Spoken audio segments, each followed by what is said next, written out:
Bonjour et bienvenue sur cette chaîne Démocratie d'abord. Dans cette vidéo, je vais parler des sujets soumis en votation le 23 septembre 2018 en Suisse. Dans cette vidéo, je ne vais pas prendre position pour ou contre ces différents objets. Je vais simplement vous montrer de quoi il s'agit.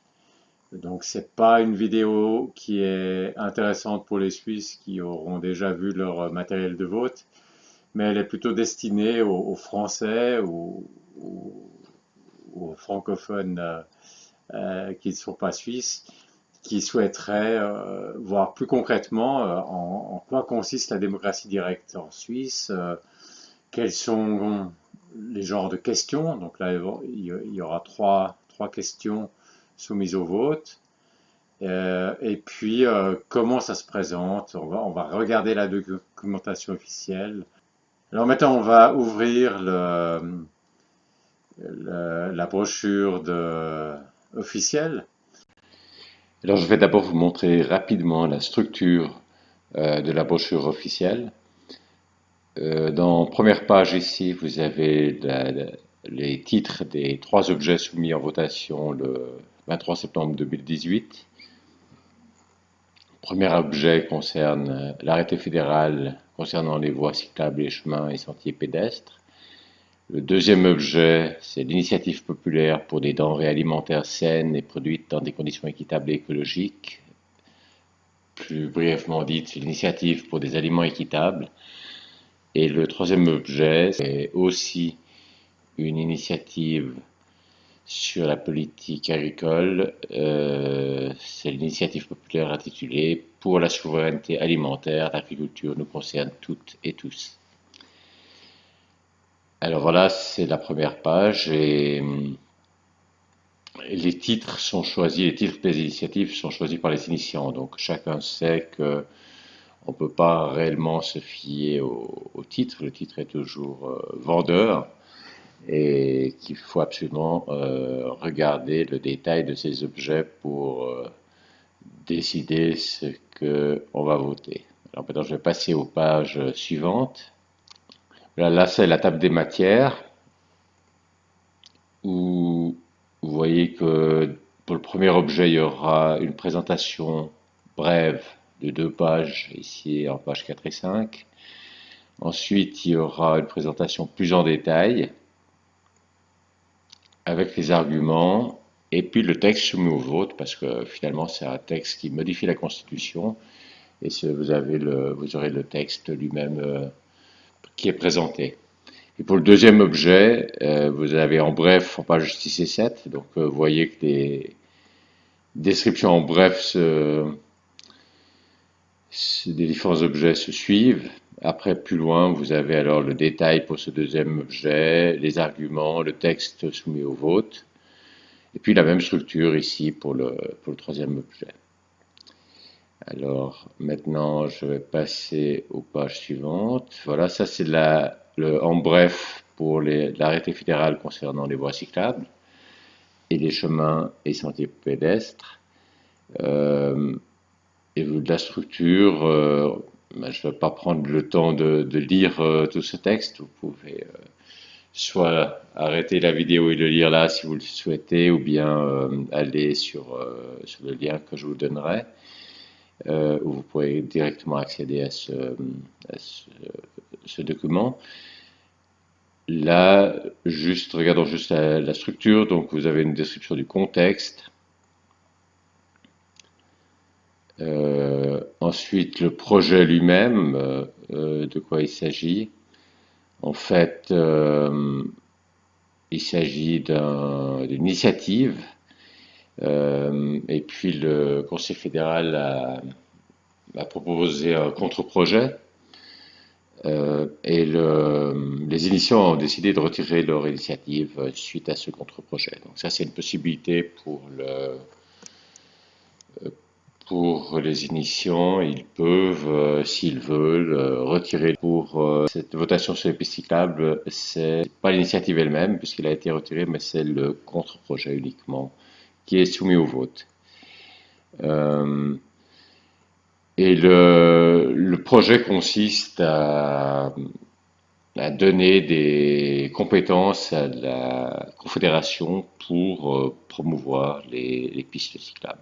Et actuellement, les pistes cyclables sont gérées par les communes et les cantons, et l'idée c'est qu'elles restent de la compétence des communes et des cantons, mais qu'à titre subsidiaire, la Confédération puisse aussi soutenir ces pistes cyclables. C'est marqué ici, par exemple, elle pourrait, par exemple, fixer des standards nationaux ou fournir des géodonnées pour les cartes et les applications mobiles. Euh, voilà pour la description du projet. Maintenant, on va à la deuxième page de cette brève présentation de l'objet. Et là, vous avez la question qui est posée. Donc, est-ce que vous acceptez cet arrêté? Et la recommandation du Conseil fédéral est oui. Euh, Grosso modo parce que il pense que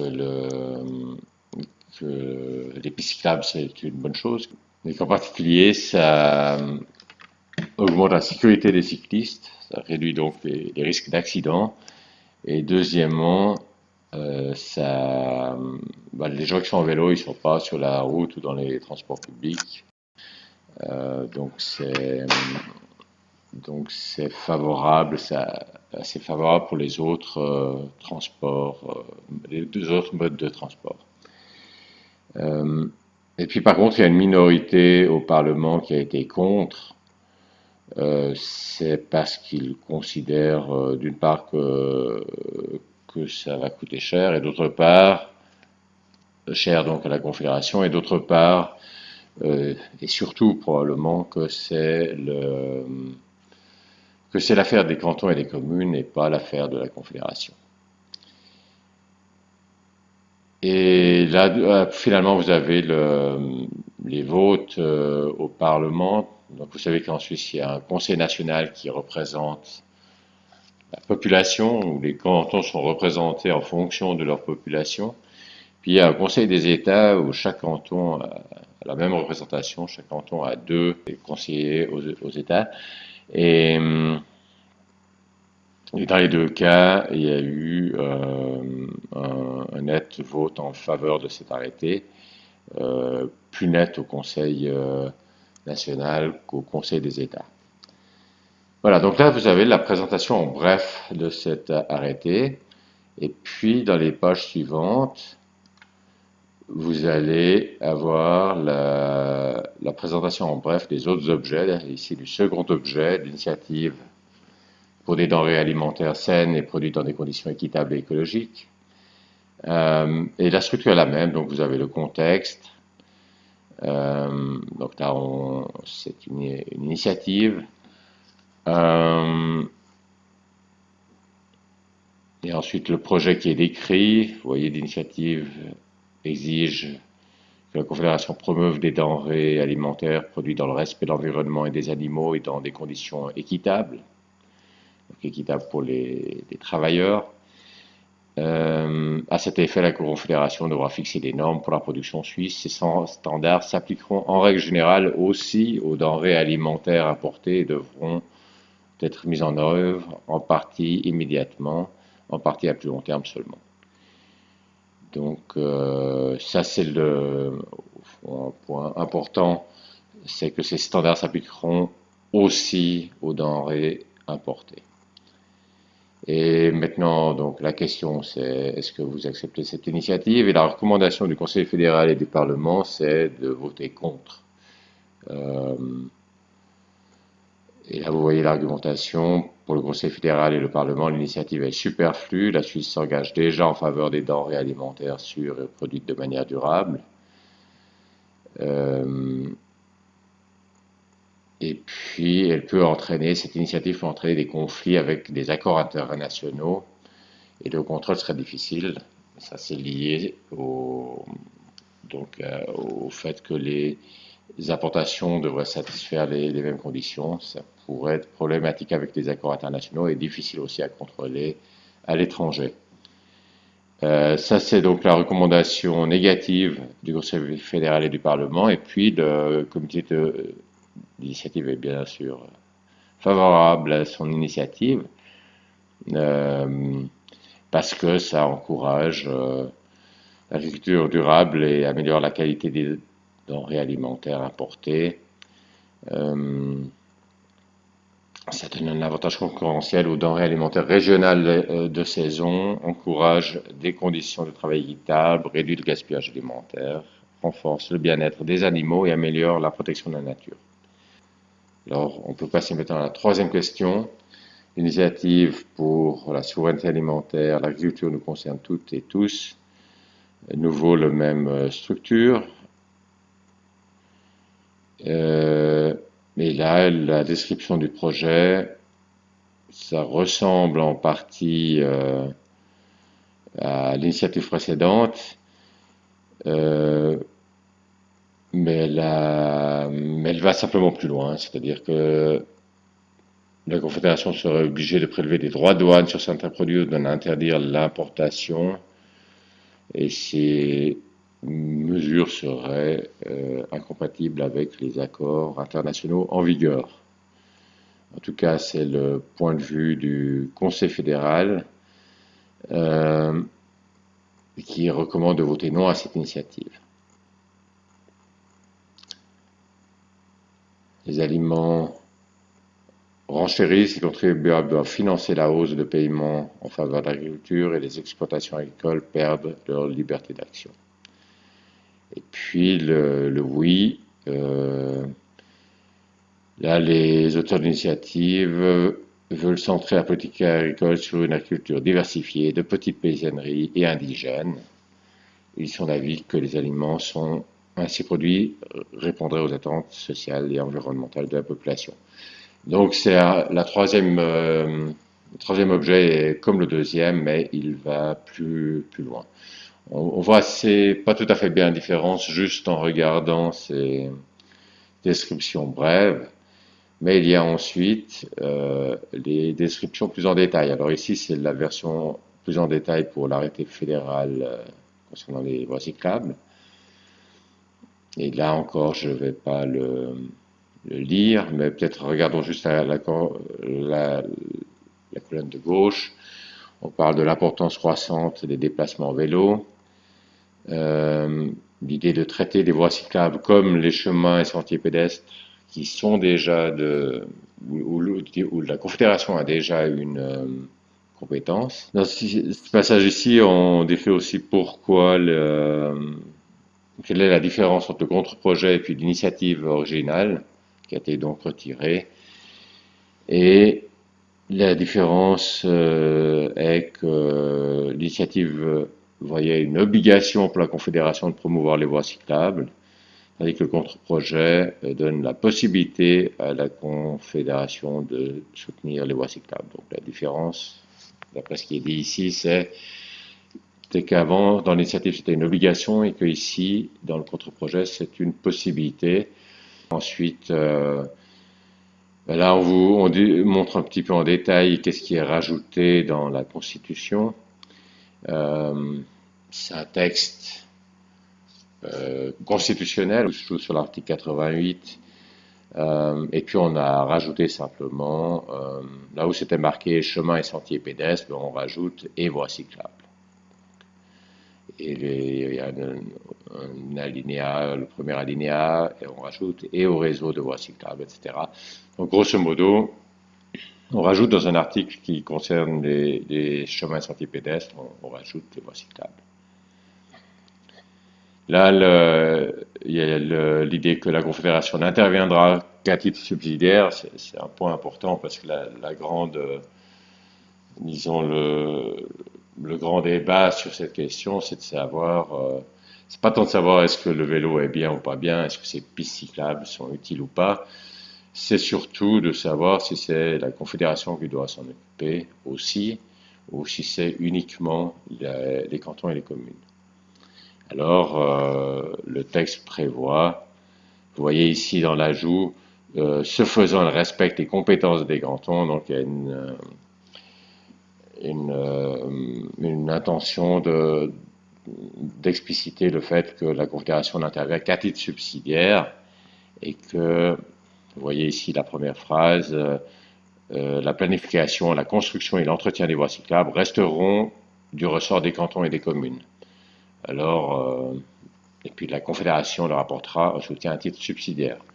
Et donc on peut se demander quel est exactement l'apport de la Confédération si la planification, la construction et l'entretien des voies cyclables restent du domaine des cantons et des communes. Et puis là, vous avez alors une réponse à cette question. On peut partir du principe que la Confédération se verra confier les mêmes tâches que pour les chemins et sentiers pédestres. Mais ça reste un peu vague parce qu'on peut partir du principe, donc c'est pas un engagement ferme. Elle devra ainsi notamment élaborer des données et statistiques pour l'ensemble de la Suisse, développer des standards de qualité et de sécurité et fournir des géodonnées pour les cartes et les applications mobiles. Donc on a l'impression ici, en tout cas comme c'est décrit, que c'est... Il ne s'agit pas vraiment de construire les pistes cyclables, mais de donner des informations ou de développer des standards au niveau suisse. Donc de fixer un cadre ou d'apporter des choses qui interviennent au niveau suisse, mais que vraiment construire les pistes cyclables resterait de l'affaire des communes et des cantons. Seulement, c'est marqué notamment, donc on n'est pas sûr que c'est vraiment ça. Disons, la question que je me poserais, c'est de savoir est-ce que la Confédération va payer aussi, va contribuer à payer ces pistes cyclables. Planifier, construire et entretenir, c'est une chose, mais il y a aussi payer.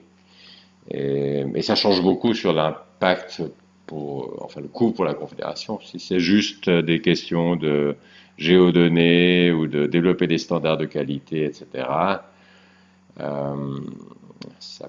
l'emprise, en tout cas, premièrement, ça va coûter pas très cher à la Confédération, et deuxièmement, effectivement, que le fédéralisme est très bien respecté, puisque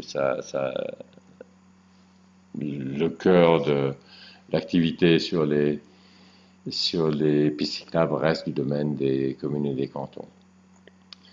Par contre, si elle commence à payer ces pistes cyclables, alors la question se pose quelle proportion elle paye, et suivant l'ampleur, alors on peut se demander ce que ça veut dire subsidiaire, disons jusqu'à quel point elle peut intervenir en restant à titre subsidiaire. Donc il y a un certain vague, je trouve, dans cette description. Voilà. Maintenant, je vais passer à la page suivante. La sécurité routière, donc un grand argument pour ces pistes cyclables, c'est que les blessés ou tués lors d'accidents de la route, vous voyez en rouge la courbe pour les cyclistes, et bien c'est une courbe qui monte. Alors que pour les autres modes de transport, la courbe, elle descend. Pour les motocyclistes, elle monte d'abord au début, mais ensuite elle finit par descendre. Si on regarde la fin, tout le monde descend, sauf les cyclistes. Alors c'est peut-être simplement parce qu'il y a plus de cyclistes qu'avant, je ne sais pas exactement quelles sont les causes, mais en tout cas ça peut être un argument pour faire des pistes cyclables. Conséquences financières, là on parle de 1,8 million de francs, donc c'est pas grand-chose. Donc pour la Confédération, il y a évidemment tous les coûts qui sont pris en charge par les communes et les cantons, mais disons l'activité subsidiaire de la Confédération coûterait 1,8 million de francs par an. C'est faible, on est en train de... Il y a en Suisse environ 8 millions d'habitants, donc vous voyez que ça fait nettement moins qu'un franc par habitant et par an.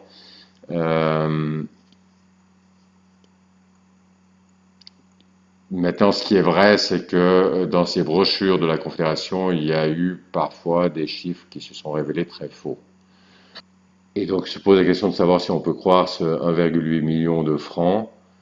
Euh, Dans le cas particulier, j'ai l'impression que c'est plutôt crédible dans le sens que dans les cas où ça s'est révélé faux, c'était parce que c'était pas des cas où la Confédération pouvait décider exactement qu'est-ce qu'elle faisait, disons. Mais là, finalement, la Confédération elle-même peut décider euh, l'étendue de son activité, et puis si dans cette brochure elle marque que ça coûtera environ 1,8 million de francs, elle peut faire une activité qui est de cet ordre de coût-là. Ça paraît compatible avec des activités comme comme fournir ces géodonnées ou ce qui a été indiqué auparavant. Ça paraît peu compatible avec financer largement les, les pistes cyclables. Donc, mais la Confédération peut choisir ce qu'elle fait, et quelque part je le lis comme une sorte d'engagement d'être actif pour environ 1,8 million de francs.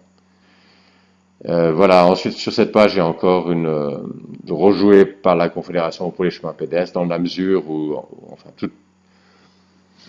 toute cette description, elle est de dire que la Confédération ferait pour les pistes cyclables, c'est quelque chose de similaire à ce qu'elle fait pour les chemins et sentiers pédestres. C'est intéressant de savoir qu'est-ce que c'est qu'elle fait pour les chemins et sentiers pédestres. Et on voit qu'elle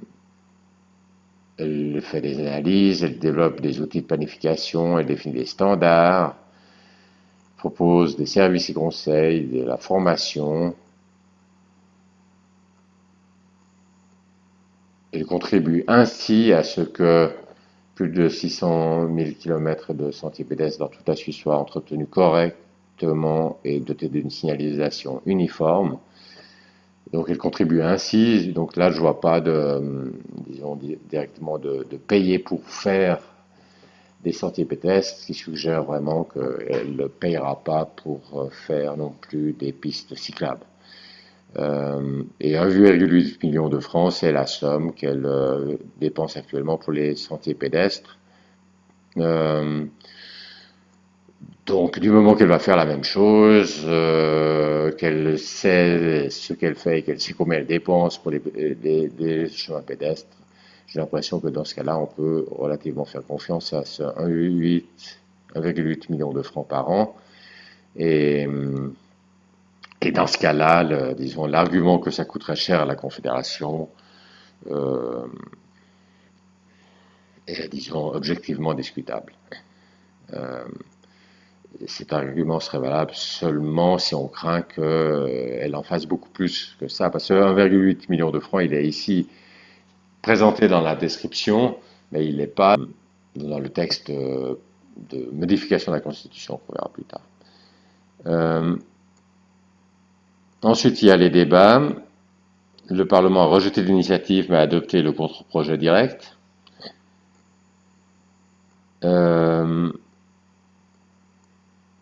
Non à l'initiative, parce qu'elle portait trop fortement atteinte aux compétences des cantons et qu'elle obligeait la Confédération à promouvoir le trafic cycliste. Les craintes d'ordre financier, donc là il donne les arguments de la minorité qui était contre pour des raisons financières et par respect du fédéralisme.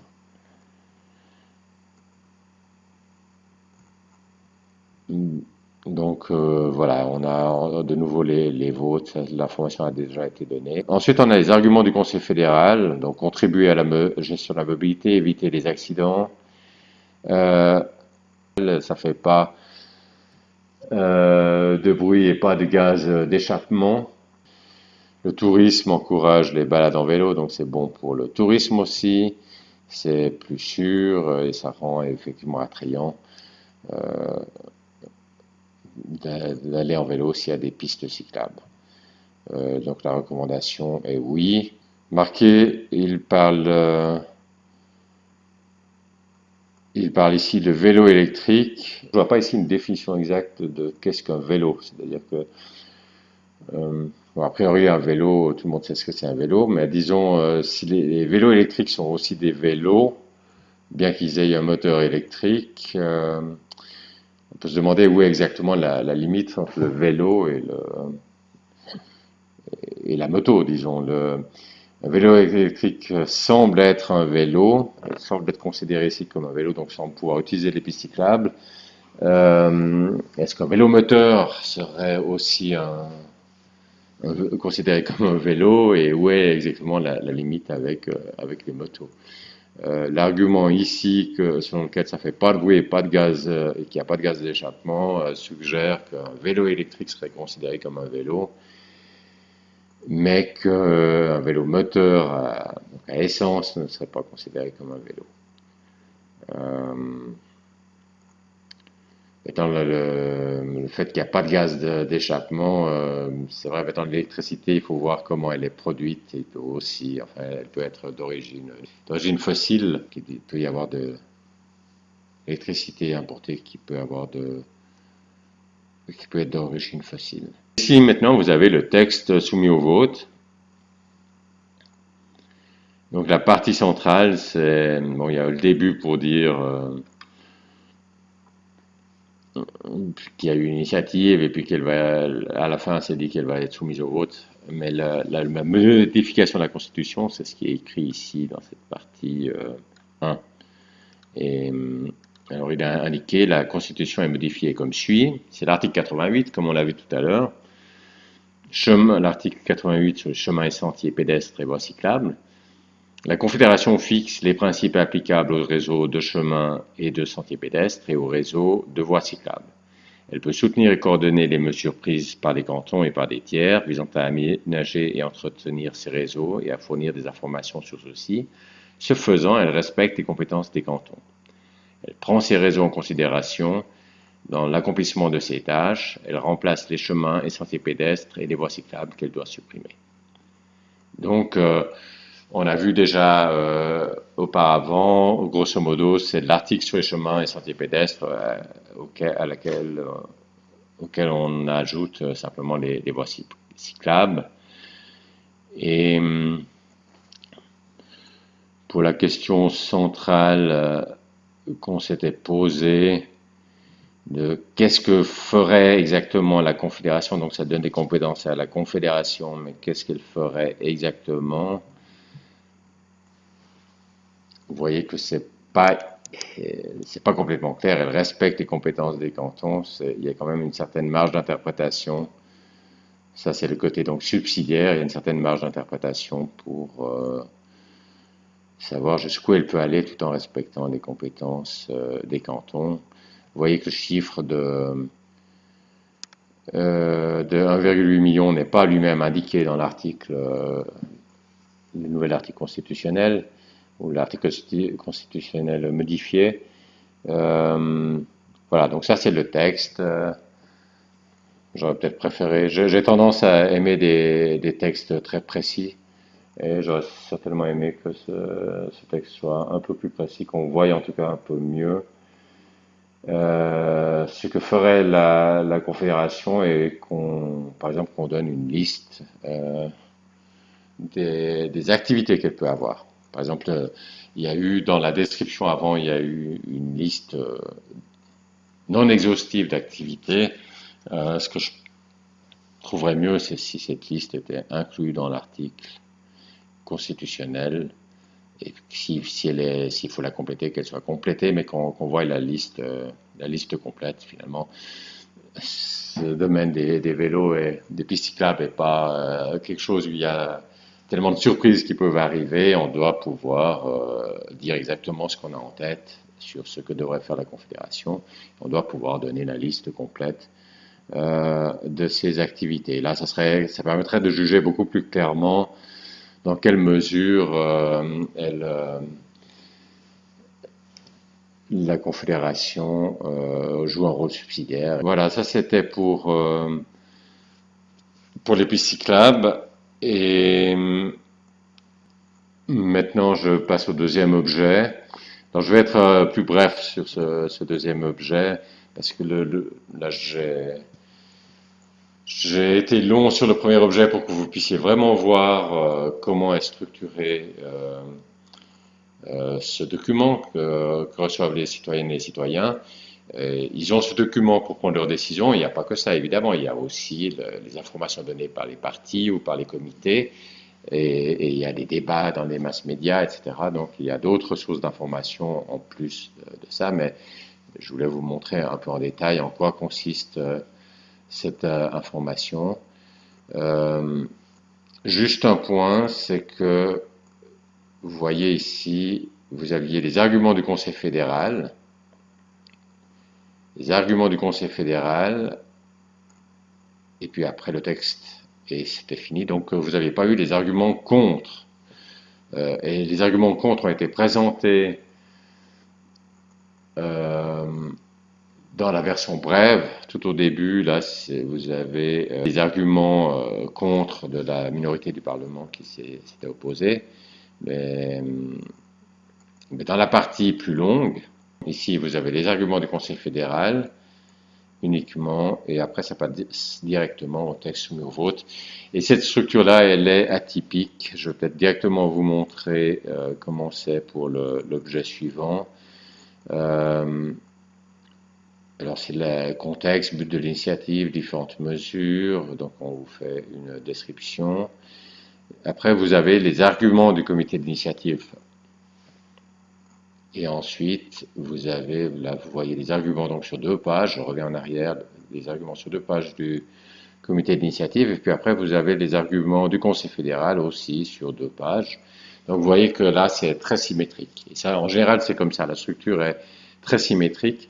C'est une exception pour les pistes cyclables, le fait qu'il n'y ait que les arguments du Conseil fédéral dans la version longue. À mon avis, je crois que ça provient du fait qu'il n'y a pas de comité contre le projet d'initiative vélo. Personnellement, je trouve que ça serait quand même été approprié de faire symétriquement aussi les arguments contre. Et s'il n'y a pas de comité d'initiative contre cette initiative, eh bien, de demander aux parlementaires qui ont voté contre de donner des indications pour donner des arguments contre cette initiative. Mais ça m'aurait paru plus juste, disons, que ce soit symétrique, comme ça l'est pour les autres, comme ça l'est d'habitude et comme ça l'est dans cet exemple ici, enfin, dans cette votation-ci, pour les 2 autres objets. Voilà, je ne vais pas rentrer dans la présentation des parties longues des 2 autres objets. C'est la même structure avec la différence que j'ai mentionnée tout à l'heure, que les arguments pour et contre dans la partie longue sont présentés symétriquement, contrairement à ce qui est le cas pour le premier objet. Et puis, je terminerai donc sur cette dernière page où on trouve les recommandations du Conseil fédéral et du Parlement pour les 3 objets. Donc là, le Conseil fédéral et le Parlement recommandent de voter oui à l'arrêté sur les voies cyclables et puis non aux 2 initiatives sur la politique agricole. Voilà, j'espère que cette vidéo vous a intéressé, que vous voyez un peu mieux, un peu plus concrètement comment s'exerce la démocratie directe en Suisse. Là, vous aviez un exemple de 3 questions. Et puis je me suis un peu attardé dans cette première vidéo sur une votation suisse. Hein, je me suis un peu attardé sur la documentation elle-même pour que vous puissiez bien sentir quelle est la documentation officielle que les citoyens reçoivent. À l'avenir, je m'attarderai moins sur...